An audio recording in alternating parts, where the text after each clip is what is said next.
Both of these June celebrations have had to fight hard against the very thing that has made them into significant events, being flattened into something that's commodified. And in both cases, the response from the communities who built them is the same, which is we remember why this is something to be celebrated. We know where this came from, and we're not going to let the origin get erased. This is Unpacking the Closet Season 4, Rooted in Community. I'm Jerry. And I'm Caitlin. Let's get into it. Pride Month, June! And I want to say something before we get into anything else. I don't take this month lightly. Not this year, not any year, but especially not this one. Because this episode is about where Pride actually came from. And the answer to that question is not a parade, even though we love the parades. It's not a corporation with a rainbow logo either in June. It's black As and I brown. wear my pride. We love the rainbow. We love it. I know, I'm like, as I'm sporting my Pride Mickey Mouse look. Look, I love a good rainbow. I crochet rainbow tops and stuff. It's a fun time. But, you know, Pride is also really about Black and brown trans women who had been beaten, arrested, pushed out of their own communities, and, you know, who in one night in 1969 decided they were done. Yeah. And because of this and really the strong connections here, we're also talking today about Juneteenth. Which is June 19th. It happens the same month as Pride. And it holds a lot of these same things. Freedom declared, freedom fought for, and the overlap between Black liberation and queer liberation is definitely not a coincidence. Let's go back a little further than most Pride content does. Because Stonewall is not necessarily the beginning of the story. And honestly, a lot of the pre-Stonewall resistance happened right here in California. Which people don't really know about. We kind of went over it a little bit in a previous episode, but let's start with why any of this resistance was necessary, because we have to understand what daily life looked like for queer and trans people in this area to understand why riots happened. Absolutely. I mean, we had sodomy laws that criminalized gay sex in most states, still in some states today. Police raided gay bars routinely. If you were trans or gender nonconforming, you could be arrested simply for wearing clothing that didn't match your assigned sex at birth. There were actual laws that required you to be wearing a minimum number of gender appropriate articles of clothing in public, or you were subject to arrest. Yeah, so existing visibly was a criminal act, essentially. And the psychological weight of that, living in a world where you are legally, socially, institutionally coded as a deviant, that really shapes everything. And how much space you feel entitled to take up, how long you stay quiet, and why, when people finally push back, they push back hard. Absolutely. The first known instance of queer resistance to police harassment was actually in Los Angeles, and it happened in 1959. There was actually a coffee shop called Cooper's Donuts on Main Street in downtown LA. It was popular with both the LAPD and the local trans community, which not a comfortable combination. Officers began targeting and arresting patrons whose gender presentation didn't match their ID. And the crowd fought back actually. The uprising forced Main Street to close for a full day. 1959. This is 10 years before Stonewall? 10 years before Stonewall. And August 1966, 3 years before the Stonewall riots in New York, there was a Compton's Cafeteria riot in San Francisco, a 24-hour diner in the Tenderloin district, which is still in San Francisco today, that had become one of the only spaces where trans women, drag queens, and other gay folks could exist after the bars closed. Management hired guards to rough people up and add arbitrary service charges, a campaign of continuous grinding humiliation. And one night, a cop grabbed a drag queen to arrest her and she threw a cup of coffee in his face. As she should. Essentially, the whole cafeteria erupted, kind of like you would see in a movie, right? Sugar shakers, broken windows, police cars destroyed, newsstands set on fire. Historian Suzanne Stryker described it as the first known instance of collective militant queer resistance, it's a tongue twister, to police harassment in the United States history. And the exact date isn't even recorded, which tells you kind of everything about uprisings and how they get documented. And then there's the Black Cat, which we have talked about before. And this one is also in Los Angeles. Yeah, New Year's Eve, 1966, the Black Cat Tavern on Sunset Boulevard in Silver Lake. As the clock struck midnight and patrons celebrated, plainclothes LAPD officers who had positioned themselves inside the bar suddenly revealed themselves, ripped Christmas decorations off the walls, brandished guns, began beating and arresting people. 14 people were taken in. Men who had kissed at midnight to ring in the new year were charged with lewd conduct, and 2 of them were later forced to register as sex offenders. One bartender suffered a ruptured spleen. All for kissing. For kissing on New Year's Eve. And this time the community got organized. A group called Pride, Personal Rights and Defense in Education, used telephone chains to spread the word. Call 10 people, each person calls 10 more, etc., etc. And on February 11th, 1967, several hundred people showed up outside the Black Cat on Sunset Boulevard with picket signs. They were met by squadrons of armed riot police, and they stood there anyway, peacefully, publicly. And at the time, being identified as gay at a protest could cost you your job, your family, and basically your entire life. Yeah, PBS SoCal called it the largest documented LGBTQ civil rights demonstration in the nation at the time, and it predated Stonewall by more than 2 years. The Black Cat is now a Los Angeles historic cultural monument, and it's sitting right there on Sunset if you want to visit.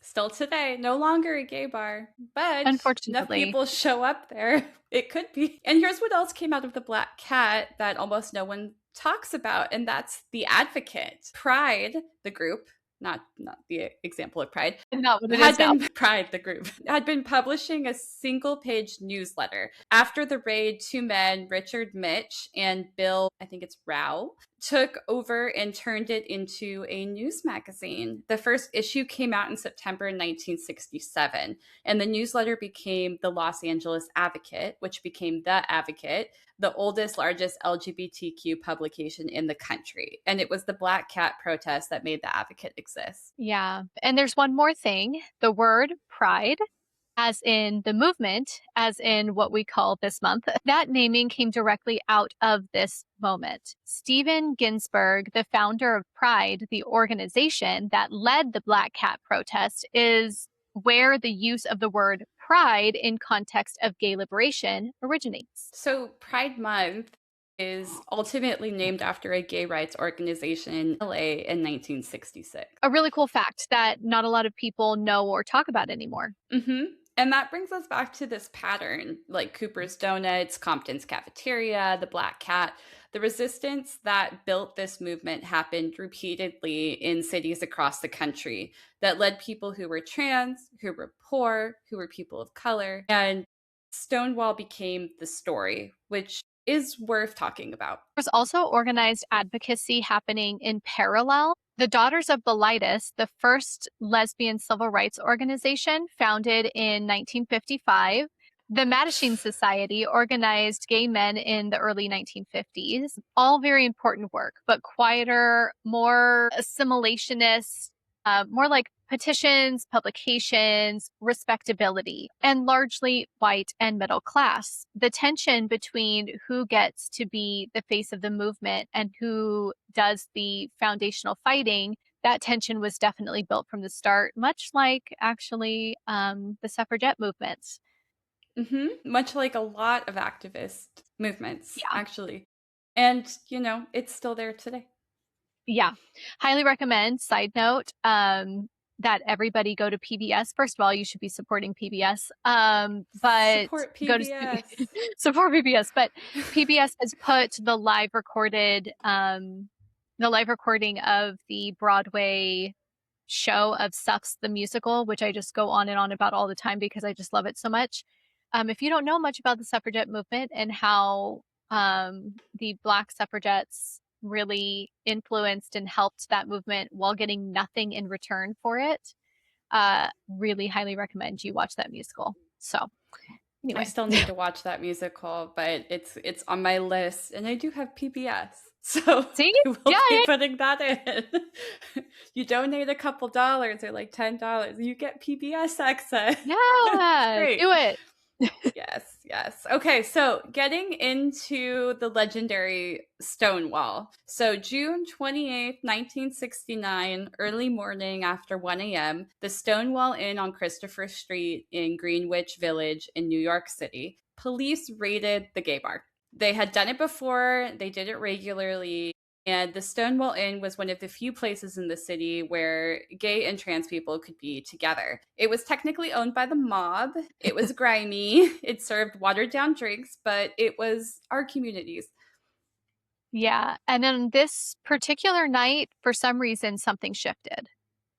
Yep, something sure did. And the patrons pushed back. The crowd outside grew. The police found themselves barricaded inside their own raid. And the rebellion lasted about 6 days. Yeah, that's a lot. 6 days. I think that part kind of gets lost when we talk about Stonewall as an event. It wasn't just one night, it was a sustained uprising. And the people most associated with starting it, the names that history had centered, were Black and brown trans women or gender nonconforming people. So we're talking about Marsha P. Johnson, Sylvia Rivera, Stormy DeLaveer. I believe that's how you pronounce her name, and Miss Major Griffin Gracie. And, I think it's worth listing all of them off. Yeah. Now, Marsha P. Johnson, the P stands for pay it no mind, which is its own statement. It was a Black trans woman, a drag queen, a self identified activist. She arrived at Stonewall around 2 a.m. after the riots had already started. By multiple witness accounts, she was dropping heavy objects onto a police car from above, and she later said, "I got my civil rights." Gotta love her. And, Sylvia Rivera was also 17.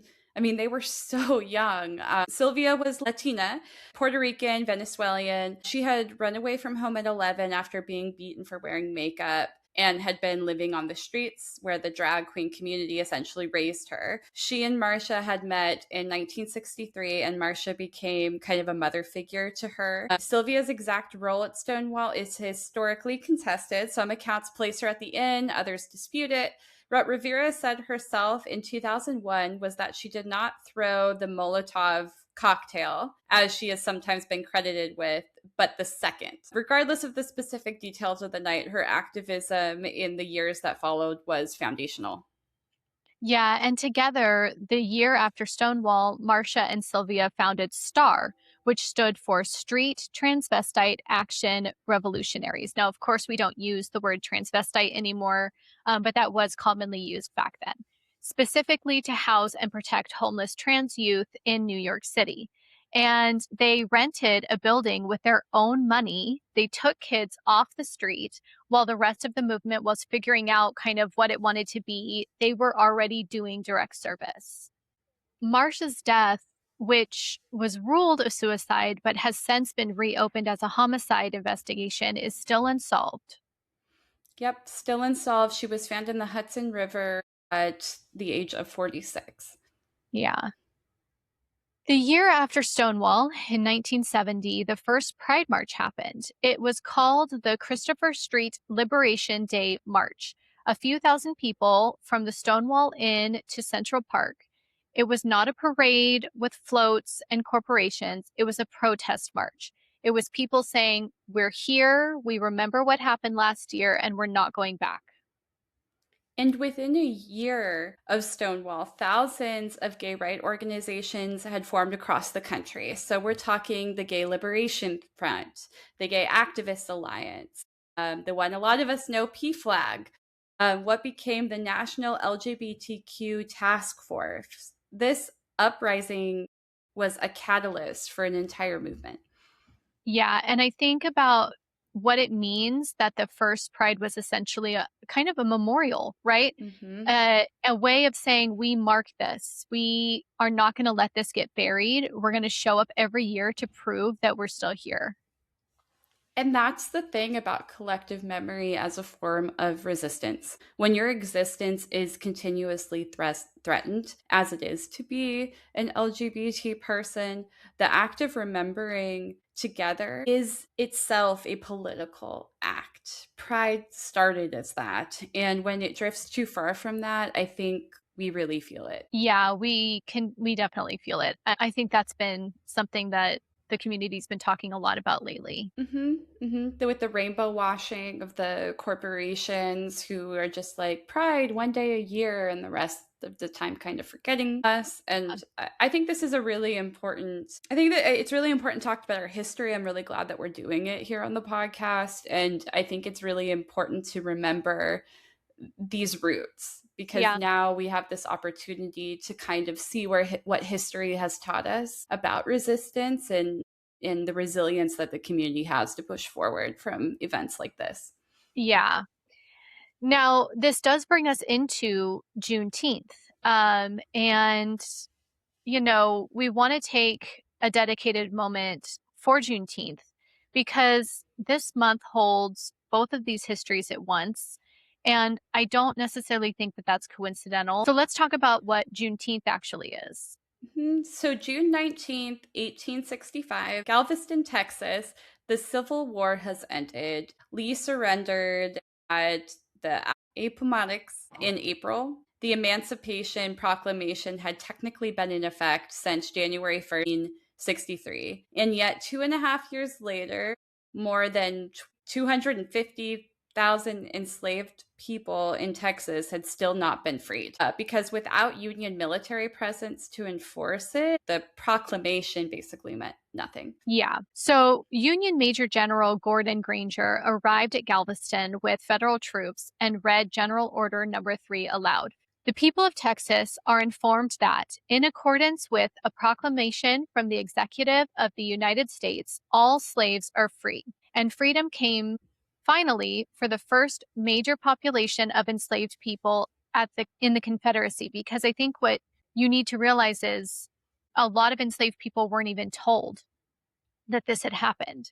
They they were not being educated, and the people who enslaved them were not going to tell them that this had become a thing. So it was not until someone came in and read it out to them that they realized that they had been freed. Right, 2.5 years late. Yeah, 2.5 years. And I think that history is worth sitting with because freedom on paper and freedom in practice are two different things. The Emancipation Proclamation existed. The 13th Amendment would pass that December, and Black people in Texas were still legally enslaved. There is something deeply important to that gap between what is declared and what is actually delivered. And that gap has never fully closed. No. And what happened next is kind of what I find most moving in this history. The newly freed people in Texas organized. And in 1866, 1 year later, they held the first Jubilee Day celebration on June 19th. They gathered, they prayed, they ate together, and they honored what had happened and what it cost. And over the following decades, as Black Texans migrated north and west, they brought the celebration with them. In 1872, freed people in Houston raised money to purchase what became Emancipation Park, dedicated land for Juneteenth celebrations. And this is extraordinary. You have just been freed from slavery, you have nothing. And one of the first things you do pull resources together, buy land for your community so that you always have a place to gather. That's truly beautiful. And Juneteenth remained primarily a Black American celebration for a very long time, known deeply within the community and largely invisible outside of it. Yeah. Texas made it a state holiday as late as 1980. That is wild to me. And it didn't become a federal holiday until 2021. That is like post pandemic. And I will tell you right now, I know firsthand that some uh, companies are already trying to take Juneteenth off of their paid holiday list because the Awful. company I just left did that this year. Awful.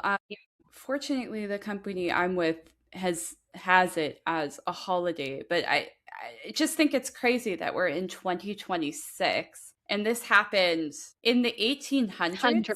1800s, and we're in 2026 and we're still debating whether this should be a federal holiday or not. That's just like that's wild. Yeah, Which, honestly, it's its own statement about whose history gets institutionally recognized and whose doesn't. yeah. And now there's a whole other conversation happening about what happens to a holiday when it gets co opted, right? When it Mm. goes from a deep communal practice to something that gets a sale at Target. Which honestly, it mirrors what's happened to Pride. Both of these June celebrations have had to fight hard against the very thing that has made them into significant events, being flattened into something that's commodified. And in both cases, the response from the communities who built them is the same, which is we remember why this is something to be celebrated. We know where this came from, and we're not going to let the origin get erased. So we've talked about Juneteenth and we've talked about Stonewall as separate histories, but it really doesn't seem like they're that separate, or they're separate, but they have a lot of overlap. And I want to spend some time on that because I think that the queer community, in particular the white queer spaces, has a long history of treating these as parallel tracks that don't touch, and they absolutely do. Right. The people who started Pride were Black and brown. That's not a footnote, that's our foundation. Mm-hmm. Marsha P. Johnson, Sylvia Rivera, and before them, and not enough people know this name, but They, Bayard Rustin. Rustin was the chief architect of the 1963 March on Washington. He is the reason that march even happened. He planned the logistics, he trained the organizers in nonviolent resistance, he built the structure that put more than 250,000 people in Washington, D.C. the day Dr. King delivered the I Have a Dream speech, and he was openly gay. And because of that, he was pushed to the background. Senator Storm Thurmond stood on the Senate floor and called him a sexual pervert to discredit the march, and Rustin was sidelined by the people within his own movement who decided that his queerness was a liability.